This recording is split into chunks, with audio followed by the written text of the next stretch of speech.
My name is Luis Rivera. I'm at the Research Associate at the Department of Energy, Environmental, and Chemical Engineering.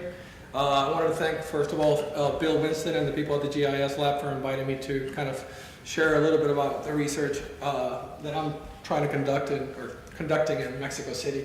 And it relates to air pollution exposure assessment, and I'll be talking about how we use GIS in that context. Basically, the problem that I'm interested in is looking at how air pollution affects the onset of adverse pregnancy outcomes. Basically, a preterm birth, which is one of the focus, other than low birth weight babies as well. But a preterm birth is classified as a baby that's born before the 37 weeks of gestation. We know there's multiple influences or risk factors that contribute to the onset of a preterm birth. Particularly, I'm interested in the environmental exposures part, looking at air pollution, trace metals, and other biomarkers of exposure. As we know more about these environmental exposures, definitely this can aid in the different development of prevention and policy efforts to try to reduce the preterm birth rates, which is actually sort of has diminished, and the rate has kind of gone down a little bit, but it's still well above the 9.5 goal that March of Dimes has tried to establish. So to give you a quick snapshot of the epidemiology of air pollution and preterm birth, most of the studies that relate to either of the air pollutants, particulate matter, ozone, carbon monoxide, nitrogen dioxide, or sulfur dioxide, do relate or come from birth registry studies. So a lot of the different associations that have been shown have actually stemmed from birth registry studies. And as we know, there are different limitations when using birth registry data. This pregnancy cohort that has been established in Mexico City is trying to tackle most of those. And today I'll be sort of talking more about how we address the spatial variation of exposure. A lot of these birth registries do not have georeference data, so what they're using to assess exposure for some of these women are basically coming up with citywide averages, or what is called a spatial averaging.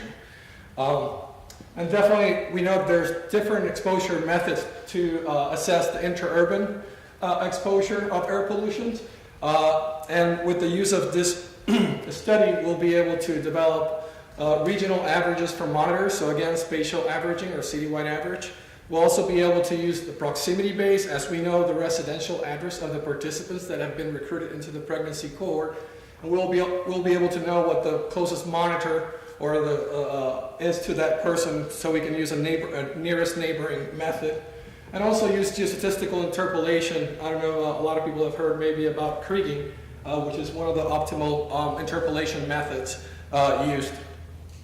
So once we're able to look at the different air pollutants, as mentioned on the left column, we'll also be able to, once we have downloaded that air pollution data, create different exposure metrics using different methods. So we'll be able to create them using, again, the spatial averaging, a proximity measure, as well as different forms of kriging. Co-kriging will be trying to use the meteorological data to try to improve the modeling of the exposure to these air pollutants.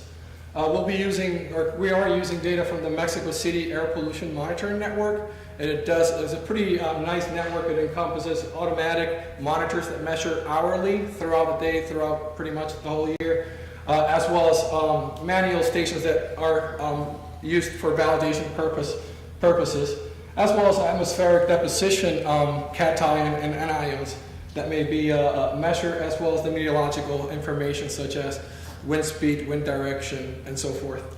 So once we have that data, then here's another map of the different air pollution monitors that are throughout Mexico City.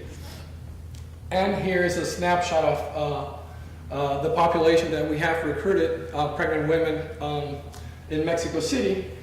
We're able to make maps. So I wanted to show you basically, in here is, one, we're able to follow up the recruitment of these participants. Also, by creating Thesan polygons, there is a sort of a two-part of this project. One is the epidemiological part. The other one is a toxicological part. And what we're doing is we're trying to put 5 monitors that measure particulate matter in 5 different zones of Mexico City. So we use GIS to come up with Thesan polygons that will show us the area of influence where we want to recruit participants, and at the same time we're able to collect information on particulate matter chemical characteristics. So the epidemiological part and the in vitro part do have sort of a GIS-based form.